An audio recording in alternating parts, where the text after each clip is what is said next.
بسم اللہ الرحمن الرحیم۔ السلام علیکم ناظرین، میں طارق اسماعیل ساگر آپ کی خدمت میں کچھ اللہ والوں کی باتوں کے ساتھ حاضر ہوا ہوں۔ ناظرین، اللہ تعالیٰ نے سب کو عقل و شعور دے کر ہی دنیا میں بھیجا ہے، لیکن میں سمجھتا ہوں کہ بعض ایسی وزڈم ہوتی ہے جو ہمیں حاصل نہیں ہوتی، ان لوگوں کو حاصل ہوتی ہے۔ ڈاکٹر رفیق اختر صاحب ہیں، ڈاکٹر اسرار رحمۃ اللہ علیہ میں تو نہیں کہوں گا، اور دیگر کچھ لوگ ہیں جو ابھی بھی اس دنیا میں موجود ہیں، تو وہ جو بات کرتے ہیں وہ اپنے حوالے سے کرتے ہیں۔ چونکہ ہم اتنا زیادہ دنیا داری میں انوالو ہوتے ہیں کہ ان لوگوں کی بعض ایسی باتیں جو انہوں نے بروقت ہمیں بتائی تھیں لیکن ہم نے ان کو نظر انداز کیا تو اس نتیجے تک پہنچے۔ بس مجھے یاد ہے ڈاکٹر رفیق اختر نے 3-4 سال پہلے ایک مرتبہ یہ ویڈیو جاری کی تھی کہ جن مسلمانوں نے حج اور عمرے کرنے ہیں ذرا جلدی کر لیں۔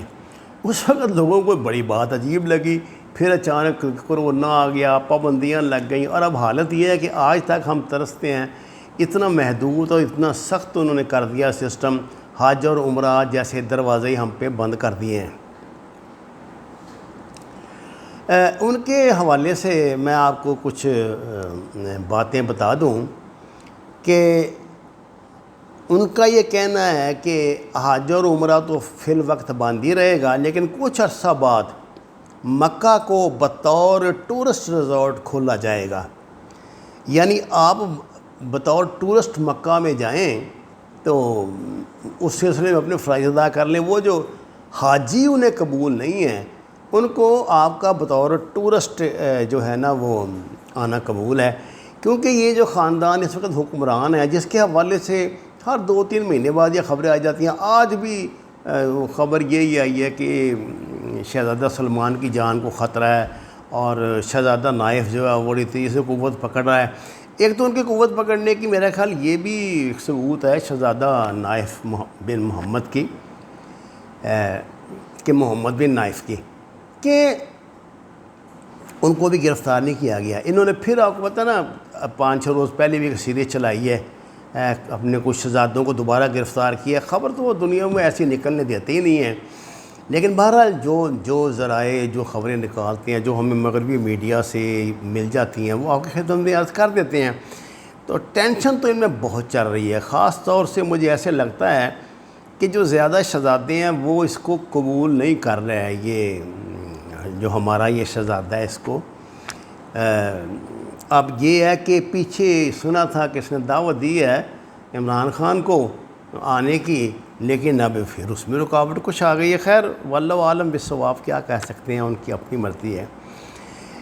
اس سلسلے میں ایک بڑی اہم بات یہ ہے کہ اسرائیل کے ساتھ تعلقات ہونے کے بعد سے اب اسرائیل جو ہے نا وہ شدید اس کی خواہش ہے کہ اردن سے وہ ایک سرنگ نکالنا چاہتا ہے مدینہ تک،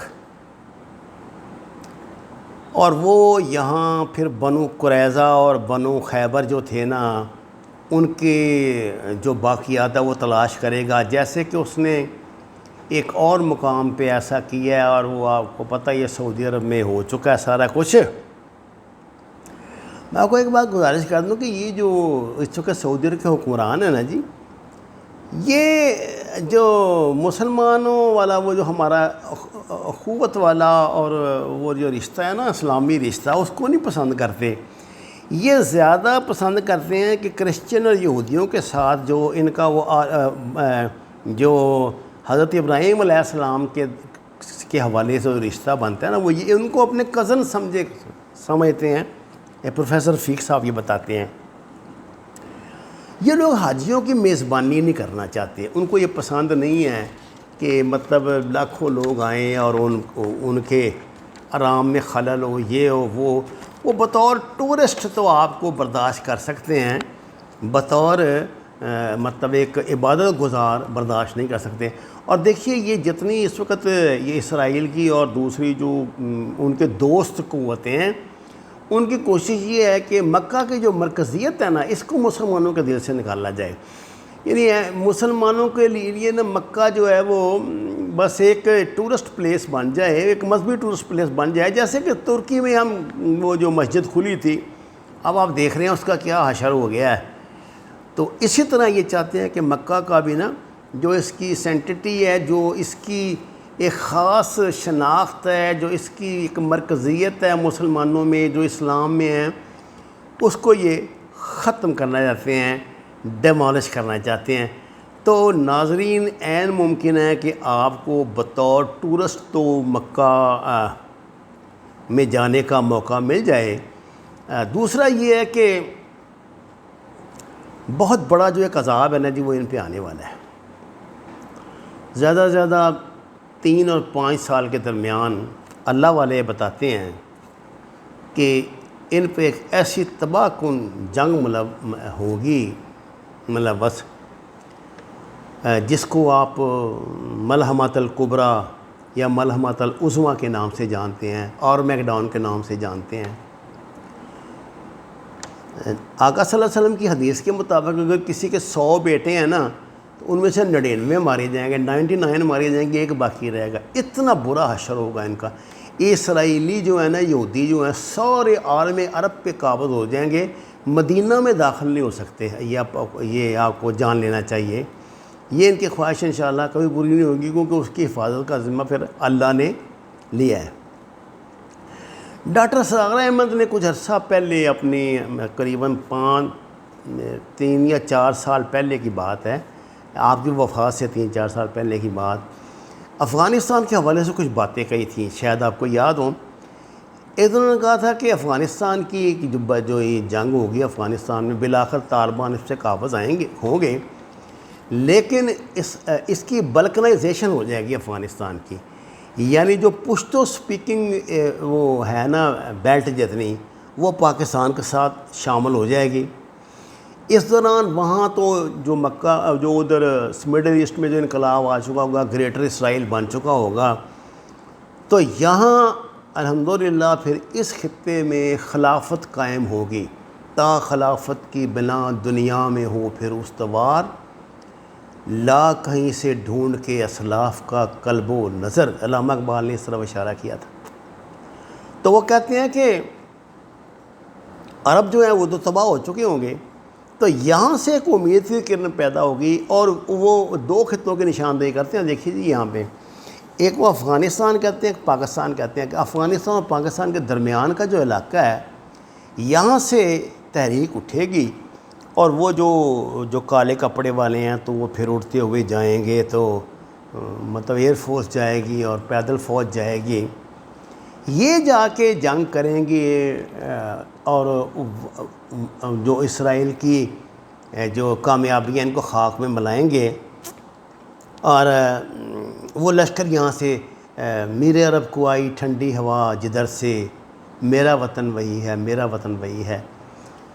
نبی کریم صلی اللہ علیہ وسلم کو بھی ادھر سے ٹھنڈی ہوا کا جھونکا آیا تھا ہند کی طرف سے، اور غزوہ ہند جو ہے وہ اسی کا نام ہے۔ کل میں نے آپ سے گزارش کی تھی کہ جو ایک اللہ والے ہیں انہوں نے یہ فرمایا ہے کہ جتنے یہ اب مسلمان جو دنیا بھر میں موجود ہیں وہ سب کرائسس میں نا، جتنے بھی جہادی مسلمان تھے، تو اب وہ جب طالبان کا کنٹرول ہو جائے گا تو وہ یہاں آئیں گے، ان کے جھنڈے تلے جمع ہوں گے۔ میں تو اسے بھی ایک اشارہ سمجھتا ہوں کہ طالبان نے وہ جیل جو ہے پلچرخی کی جیل سے، آپ کہتے ہیں کہ 100 TTP کے لوگوں کو رہا کیا ہے، اور ان سے یہ حلف لیا ہے کہ وہ پاکستان کے خلاف کوئی کارروائی نہیں کریں گے، اور یہ سب طالبان کے صفوں میں شامل ہو گئے ہیں۔ اس طرح اور بھی جو بظاہر ٹیررسٹ مومنٹس ہیں وہ ان کے کنٹرول میں آئیں گی اور ان پر بیعت کریں گی۔ آپ کو پتہ ہے نا، کل انہوں نے امیر المومنین کی ان کو ہیبت اللہ کو کی بیعت جو ہے وہ شروع کر دی ہے۔ تو یہ لوگ پھر اکٹھے ہو کے تو یہاں سے غزوہ ہند کا پھر وہ بھرپور آغاز ہوگا جو احادیث میں بیان کیا گیا ہے۔ اس دوران مڈل ایسٹ تو تباہ و برباد ہو چکا ہوگا، اسرائیل وہاں مکمل قابض ہو جائے گا، تو پھر یہاں سے جو لشکر نکلیں گے وہ اسلام کی نشت ثانیہ کو واپس لائیں گے انشاءاللہ، اور مسلمان فاتحانہ انداز میں پھر مکہ مدینہ میں داخل ہوں گے اور یہ علاقے سارے ان سے خالی ہوں گے، خون خرابہ بہت ہوگا۔ آپ اس کو تیسری عالمی جنگ بھی کہہ سکتے ہیں۔ ناظرین کرام، میں نے جو آپ کی خدمت میں باتیں عرض کی، ان میں سے کوئی بات بھی میری ذاتی تحقیق سے الگ نہیں، لیکن یہ سب باتیں کسی نہ کسی حوالے سے آپ تک پہنچ بھی چکی ہیں، میں نے صرف ان کو جمع کیا ہے۔ اب یہ ہمیں مان لینا چاہیے کہ انسانی نظام کے ساتھ ساتھ ایک اللہ کا بھی اپنا نظام ہے جو دنیا میں کام کرتا ہے۔ اگر اللہ کا نظام ایسا نہ ہوتا تو آپ کو پتہ ہے کہ یہ بے سر و سامان جو تھے، یہ اللہ کے بندے، یہ کس طرح ایسا حیرت انگیز طور پہ کنٹرول حاصل کر لیتے۔ یہ اللہ کے نظام کی برکات ہیں۔ اب یہ کہ ہم کتنا کس کے اہل ثابت ہوں گے، کون یہ سعادت حاصل کرے گا، یہ بات کی بات ہے۔ وما علینا الا البلاغ المبین۔ درخواست قرآن و نماز سے ہدایت حاصل کریں، ہمارے چینل کو سبسکرائب کریں، لائکس دیں۔ آپ کا بہت شکریہ۔